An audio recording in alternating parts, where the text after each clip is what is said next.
할렐루야, 광야에서 일어난 일 19번째 시간입니다. 지금까지는 출애굽기에 기록된 광야에서 일어난 일을 살펴보았는데요. 이제부터는 민수기에 기록된 광야에서 일어난 일을 살펴보도록 하겠습니다. 지금까지는 시내산에서 많은 일이 일어났는데요. 이제 시내산의 모든 일을 다 마치고 출발할 때가 되었습니다. 이스라엘 백성들이 시내산에 도착하는 것은 출애굽한 지 3개월째 되는 때였고요. 이제 이스라엘 백성들이 시내산을 떠날 때는 출애굽한 지 1년하고도 2개월 정도가 되는 때였습니다. 자, 정확한 날짜가 11절에 나와 있는데요. 이렇게 기록하고 있습니다. 둘째 해 둘째 달 20날에 구름이 증거의 성막에서 떠오르매. 출애굽한 지 1년하고 그리고 한 달하고도 20일째 되는 날 증거 장막에 구름이 떠올랐다라고 말씀하고 있죠. 그날 바로 떠날 때가 되었다는 것입니다. 시내산에 머문 지는 10개월 20일 된 때였습니다. 자, 여러분, 시내산에서 어떤 일이 일어났었나요? 아주 중요한 일들이 많이 있었습니다. 하나님께서 그의 백성들과 언약을 하시죠. 그리고 10계명과 율법의 규례를 주십니다. 그리고 하나님의 지시하에 성막을 만들고 또 성막 안에서 제사 지내는 법도 이스라엘 백성들에게 가르쳐 주십니다. 물론 제사장을 세우는 법, 또 제사장의 기능, 제사장의 규례도 받게 되었습니다. 그리고 지파대로 진을 형성했죠. 그 형성된 진대로 행진을 하는 것이었습니다. 하나님께서 명령하신 모든 것을 시내산에 있을 때 다 준비하게 되었다는 것입니다. 자, 11절에 보니 구름이 증거의 장막 위에 떠올랐다라고 말씀하고 있습니다. 우리가 알다시피 하나님께서 이스라엘 백성들을 구름 기둥과 불 기둥으로 인도하셨습니다. 구름 기둥이 성막에서 떠올라서 출발하면 움직이면 이스라엘 백성들은 그 구름 기둥을 따라갔고요. 또 구름 기둥이 멈추는 곳에서 진을 쳤고 또 장막을 세우게 되었습니다. 구름의 움직임에 따라서 백성들도 움직였다는 것입니다.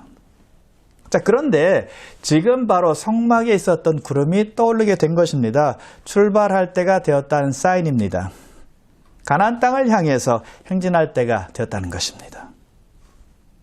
이스라엘 백성들은 모든 것이 잘 준비되었습니다. 하나님께서 명령하신 것을 다 받은 겁니다. 이제 진행하면 머지않아 가나안 땅에 쉽게 도착할 수 있을 것입니다. 그래서 이스라엘 백성들이 정말 행진을 잘해서 가나안 땅에 잘 도착했을까요? 아닙니다. 지금부터 시작해서 약 38년 동안 광야에서 방황을 하게 되었습니다. 여러분, 이스라엘 백성들이 그렇게 준비가 잘 되었는데 불구하고 쉽게 가나안 땅에 들어가지 못한 이유는 무엇이었을까요? 그들이 가는 길마다 도전들이 기다리고 있었기 때문이었습니다.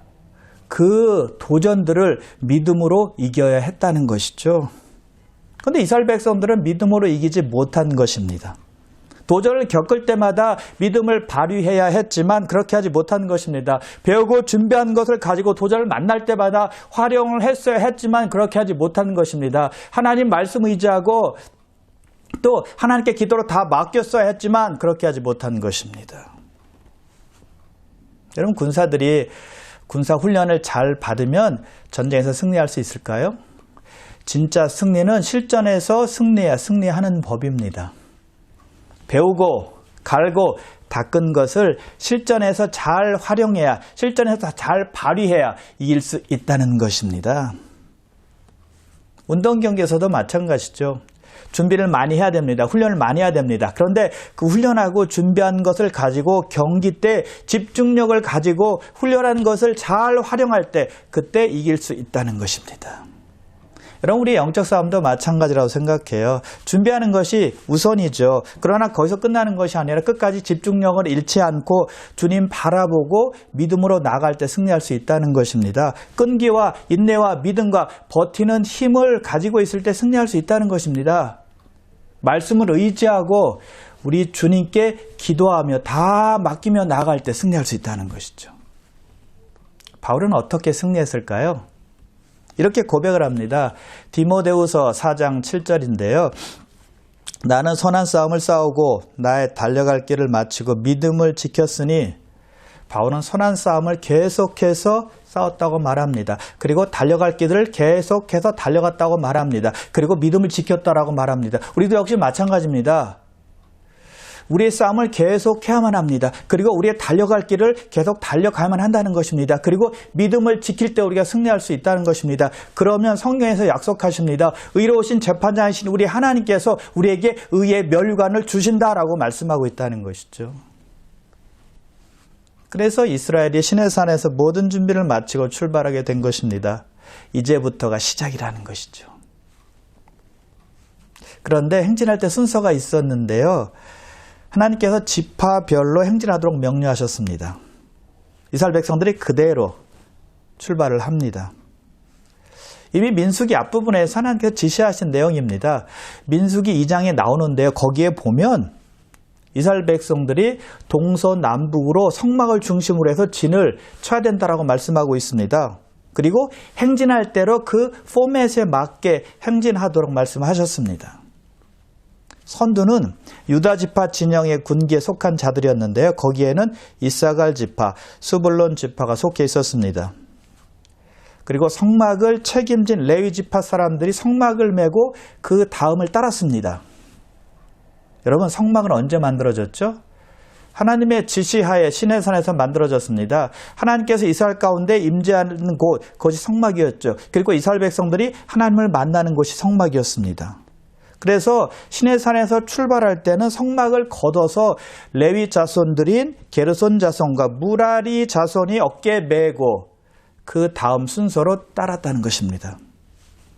그리고 그 다음이 루벤 진영의 군기에 속한 자들이었는데요. 그 진영에는 시므온 지파, 갓 지파가 속해 있었습니다. 그리고 그 다음을 따랐던 지파는 에브라임 자손 진영의 군기에 속한 자들이었습니다. 거기에는 므낫세, 베냐민 지파가 속해 있었고요. 그리고 마지막으로 단 자손 진영의 군기에 속한 자들이 따르게 되었습니다. 거기에는 아셀 지파, 납달리 자손이 속했습니다. 이런 순서로 광야에서 행진하게 된 것입니다. 자, 그런데 한 가지, 출발하면서 모세의 장인인 루엘의 아들 호밥에게 한 가지 부탁을 합니다.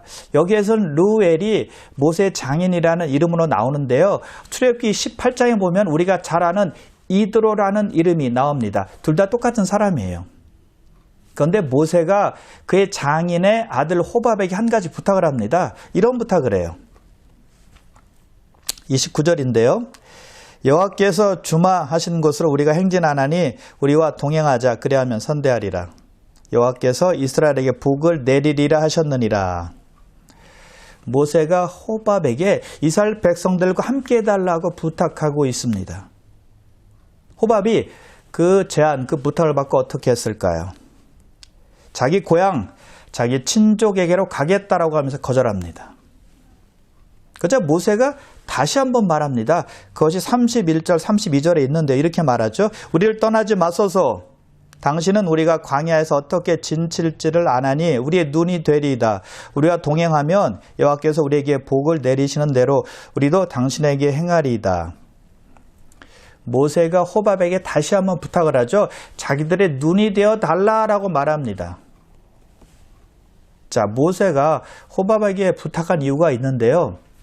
호밥은 미디안 족속이었습니다. 미디안 족속은 광야 혹은 사막에서 사는 사람들이었습니다. 그래서 광야의 길을 빠삭하게 잘 아는 민족이었다는 것입니다. 그래서 모세가 호밥에게 부탁을 한 것입니다. 광야길을 갈 때 뭐 필요한 것이 있어요. 그때 공급을 어디서 받아야 되는지 호밥이 알거든요. 그리고 광야에서 물이 계속 필요하지 않습니까? 그럼 물을 어디서 구할지 호밥이 안다는 것입니다. 또 그리고 광야길에서 어디서 진을 쳐야 될지 잘 모르는데 호밥은 안다는 것입니다. 그래서 호밥에게 함께 가자라고 모세가 부탁을 한 것입니다. 자, 그런데 여기서 우리가 한 가지 궁금증은 이것입니다. 모세가 왜 호밥에게 그 부탁을 했을까? 하나님께서 지금까지 구름기둥으로 잘 인도해 주셨고 앞으로도 구름기둥으로 계속 인도해 주실 텐데 왜 그런 인간적인 생각 같은 생각을 했을까? 이런 생각을 할 수가 있다는 것입니다. 그런데 여러분, 만일 모세 생각이 인간적인 생각이었다면 오늘 본문에서 모세의 행동에 대해서 부정적으로 성경은 분명히 말씀했을 것입니다. 그런데 그런 모습이 전혀 보이질 않습니다. 그렇다면 하나님께서 모세 생각을 허락하셨다라고 볼 수가 있다는 것이죠. 그래서 모세가 호밥의 도움을 요청했다는 것은 모세가 하나님의 인도하심을 믿지 않는다라는 뜻이 아니라 주님의 백성을 위해서 봉사할 수 있는 사람의 은사와 능력을 지혜롭게 사용하시는 것이다 라고 생각해야 한다는 것입니다. 모세는 그의 백성들의 필요를 하나님께서 호밥을 통해서 역사하신다라고 믿은 거예요. 때때로 하나님의 도움이 사람을 통해서 온다는 것을 모세가 안 것입니다. 우리도 마찬가지인데요. 우리도 광야 가운데 살고 있지 않습니까? 물론 우리는 하나님의 능력과 하나님의 힘으로 승리할 수 있습니다. 그런데 때때로 우리 하나님은 우리가 필요한 것을 우리 주변에 두신 사람들을 통해서 우리에게 공급하게 하신다는 것입니다. 우리를 돕게 하신다는 것입니다. 그래서 아마도 우리 주위에 사람들을 두신 이유 중에 하나는 그런 이유일 것이다라고 생각을 해요. 우리는 혼자서는 살 수 없는 존재이기 때문입니다. 그리고 모세는 자기의 부족함을 알고 도움을 요청했다는 사실입니다. 자기가 모든 것을 다 안다라고 말하거나 아는 체 하지 않았다는 것입니다. 자기가 모르는 부분을 도와달라고 요청한 거예요. 어떤 분들은 자기가 모든 것을 다 할 수 있다고 착각하시는 분들이 있습니다. 그런 분들은요, 힘만 들고요, 또 능률도 오르지 않아요. 모르면 모른다고 인정하고 내가 필요한 부분에 도움을 요청하는 것이 현명한 생각이라는 것이죠. 모세는 이스라엘의 지도자라고 해서 자기 혼자 모든 것을 혼자 해결하려고 하지 않았다는 것입니다. 자기보다 더 잘 아는 사람에게 부탁한 것입니다. 호밥이 광야의 길을 너무나 잘 아니까 그 사람에게 부탁을 한 것입니다. 백성들 눈이 되어 달라, 가이드가 되어 달라라고 말하는 것입니다. 모세의 지혜요, 모세의 겸손이라는 것이죠. 하나님은 우리 모두에게 각각 그 사람에 맞게 능력도 주시고 은사도 주셨습니다. 그래서 우리 할 일은 그것을 조화롭게 사용해서 하나님께 영광 돌리는 것입니다.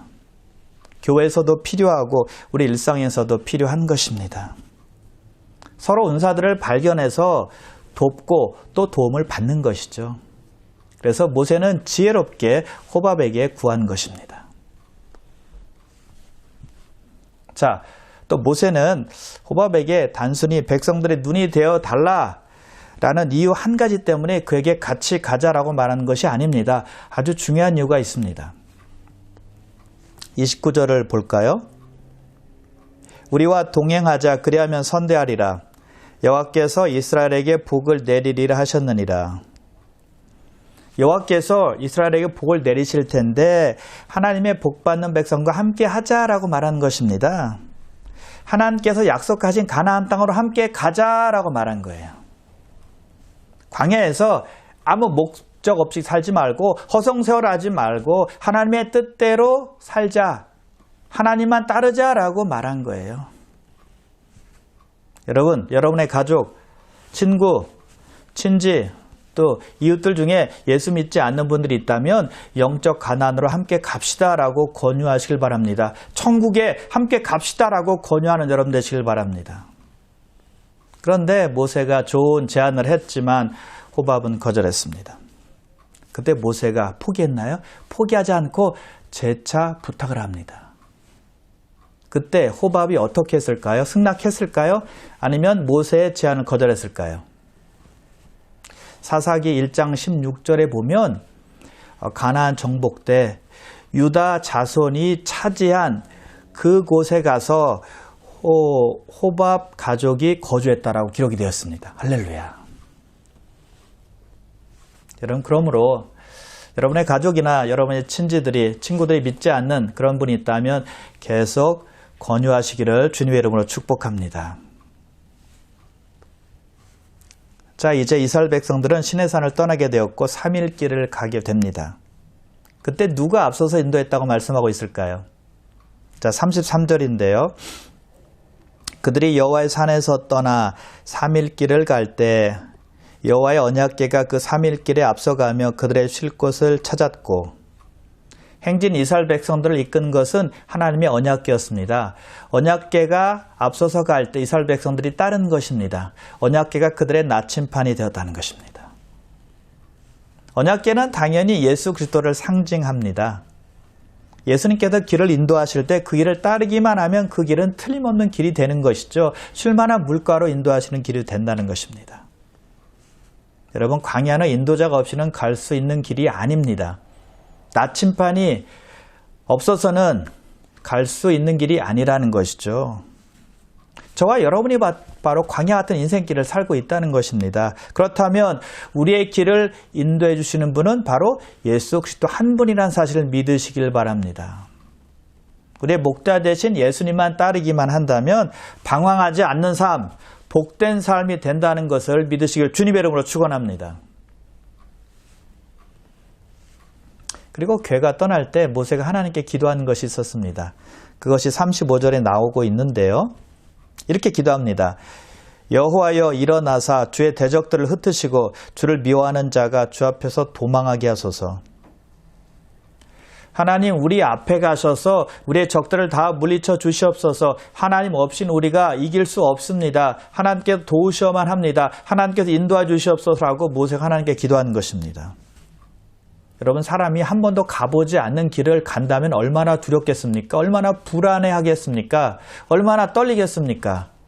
그때 모세는 광야길을 출발하기 전에 하나님의 인도하심을 구한 것입니다. 승리케 해달라고 간구한 거예요. 이 기도가 우리 모두에게 필요한 기도라고 생각합니다. 하나님께서 우리 앞에 서서 우리를 인도하신다는 사실을 믿고 우리 앞에서 역사해달라고 기도하는 것입니다. 우리 앞서 행하셔서 마귀의 계계를 물리쳐 주시옵소서. 악에서 우리를 보존하여 주시옵소서. 모든 어려움에서 하나님의 능력으로 승리케 하여 주시옵소서. 모든 유혹으로부터 이길 수 있도록 역사하여 주시옵소서. 이런 기도가 우리 모두에게 매일매일 필요하다는 것입니다. 꼭 어려움에 닥쳐서 기도하는 것이 아니라 어려움이 닥치기 전에, 모든 것을 시작하기 전에 하나님께 먼저 기도 드려 놓는 것입니다. 앞서서 행하시는 하나님은 우리의 기도를 들으시기 때문이죠. 그러므로 하나님의 인도하심과 승리를 위해서 기도하는 여러분 다 되시길 바랍니다. 그리고 모세는 마지막 36절에서 다시 한번 기도를 합니다. 이렇게 기도를 해요. 여호와여 이스라엘 종족들에게로 돌아오소서. 하나님께서 구름 기둥으로 이스라엘 백성들을 인도하시다가 멈추면 이스라엘 백성들은 그곳에서 진을 쳐야만 했습니다. 바로 그때 모세가 하나님께 기도한 내용이 바로 이 내용입니다. 여호와여 이스라엘 종족들에게로 돌아오소서. 하나님, 저희가 여기서 진을 칩니다. 하나님께서 우리에게 오셔서 우리와 함께 주시옵소서라고 기도한 것입니다.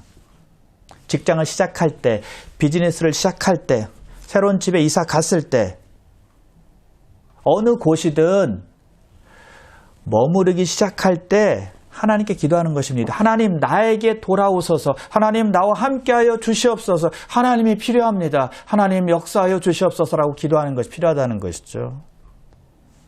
지금 35절, 36절 기도의 내용, 우리 모두가 다 필요한 기도의 내용입니다. 어떤 기도의 내용입니까? 하나님을 전적으로 의지하는 기도의 내용입니다. 하나님께서 도와주셔야 내가 이길 수 있습니다 라고 하는 기도입니다. 하나님 없이는 안 됩니다 라고 하는 기도라는 것이죠. 하나님께서는 나의 능력이 되시고 힘이 되시고 지혜가 되시고 피난처가 되시고 반석이 되십니다. 하나님 없이는 승리할 수 없습니다 라고 하는 기도라는 것입니다. 모세는 이 기도를 출발할 때마다 한 것입니다. 그리고 구름이 멈출 때마다, 진을 칠 때마다 기도했다는 것입니다. 여러분, 그래서 우리가 집을 나설 때마다 이런 기도가 필요하고요. 또 집으로 돌아왔을 때 이런 기도가 필요한 것입니다. 아침에 일어났을 때 기도가 필요하고요. 또 잠자리에 들 때 하루를 마감하는 그 시간에 하나님께 기도하는 기도가 바로 이 기도라는 사실을 믿으시길 바랍니다. 성막에서 구름이 떠오르자 제사장들은 나팔을 불었고 제사장들과 레위 사람들은 성막을 해체했습니다. 이스라엘 백성들은 행진할 준비를 했습니다. 시내산에서 약 1년 동안 그들이 머물었죠. 그곳에서 자고 먹고 생활을 영위했습니다. 그때 그들은 행진을 위해서 짐을 싸고 풀, 번거로움 같은 것은 전혀 없었습니다. 어떤 고된 상황에 직면할 필요가 없었다는 것이죠. 이스라엘 백성들은 매일 하나님께서 아침에 공급하시는 만나를 거두어서 먹었습니다. 저녁에는 메추라기를 먹었고요. 그들의 필요를 채우시는 하나님의 은혜로운 손길을 매일매일 체험하게 된 것입니다. 그리고 그들은 출애굽의 사건을 결코 잊지 못할 추억이었습니다. 그것을 생각할 때마다 마음이 새로워졌습니다. 이스라엘 백성들은 시내산에 있을 때 안전했고 시내산에 있을 때 편안했다는 것입니다. 그런데 여러분, 그들이 머물 곳은 시내산이 아니었다는 것입니다. 하나님께서 그들에게 말씀하신 곳은 시내산이 아니라 젖과 꿀이 흐르는 가나안 땅이었다는 것입니다. 이제 그들이 움직여야 될 시간이 되었다는 것이죠. 그들은 움직였습니다. 여러분, 사람들의 공통점이 있습니다. 편안하면 편안할수록 변화되는 환경을 찾지 않습니다. 변화를 싫어하는 것입니다. 안주하면 안주할수록 더 편안해지길 원합니다. 그래서 편안함이 또 안주한 우리를 게으르게 하는 것입니다. 그러나 여러분 꼭 기억하셔야 됩니다. 도전 없이는 성장이 있을 수 없다는 것입니다. 모험이 없이는 변화를 기대할 수가 없다는 것이죠. 그래서 안주하는 것이 영적 성장의 적이 된다는 것입니다. 안일함이 우리의 인격을 만들지 못하게 하는 원수가 된다는 것입니다. 시내산에서 준비를 끝냈으면 이제는 시내산을 떠나야 한다는 것입니다. 약속의 땅으로 한 걸음 한 걸음 발을 내디뎌야 한다는 것이죠. 여러 가지 도전이 기다리고 있지만 주님 안에만 있으면 문제될 것이 없다는 것입니다. 여러분, 벌써 코로나 바이러스 때문에 1년 이상이 되었습니다. 많은 사람들이 힘들어했습니다. 그런데 이제 백신으로 말미암아 점차 팬데믹이 안정화가 되어가고 있습니다. 너무 감사한 일이죠. 자, 그럴 때 우리는 하나님의 영광을 위해서 해야 될 일이 있는지 한번 생각해 보고 그것을 도전해 보는 것이 필요하지 않을까요? 사랑하는 귀한 성도 여러분, 그것을 위해서 여러분 기도하시고 또 계획도 세우셔서 이제 한 걸음 한 걸음 영적 진보를 이루는 여러분 다 되시기를 주님의 이름으로 축원합니다. 기도하겠습니다. 하나님, 오늘 말씀을 통해서 우리에게 주신 하나님의 말씀, 이스라엘 백성들 시내산에 머물 때 편안하고 또 안전했지만 하나님께서 떠나라고 했을 때 그들은 출발했습니다. 아버지 하나님, 편안함과 안일함 때문에 변화나 또 성장을 우리가 하지 못한다면 그것은 큰 손실이 될 수밖에 없습니다. 아버지 하나님, 우리도 꼭 필요할 때 도전할 수 있는 그런 담대함과 용기를 허락하여 주시옵소서. 그래서 우리가 나날이 성장하게 도와주옵소서. 영적 가나안을 향해서 계속 떠나는 천국을 향해서 한 걸음 한 걸음 발자국을 옮겨놓는 그런 영적 진보를 이루는 귀한 하나님의 백성 다 될 수 있도록 늘 인도하시고 역사하여 주시기를 소원합니다. 감사드리오며 예수님의 이름으로 기도드리옵나이다. 아멘.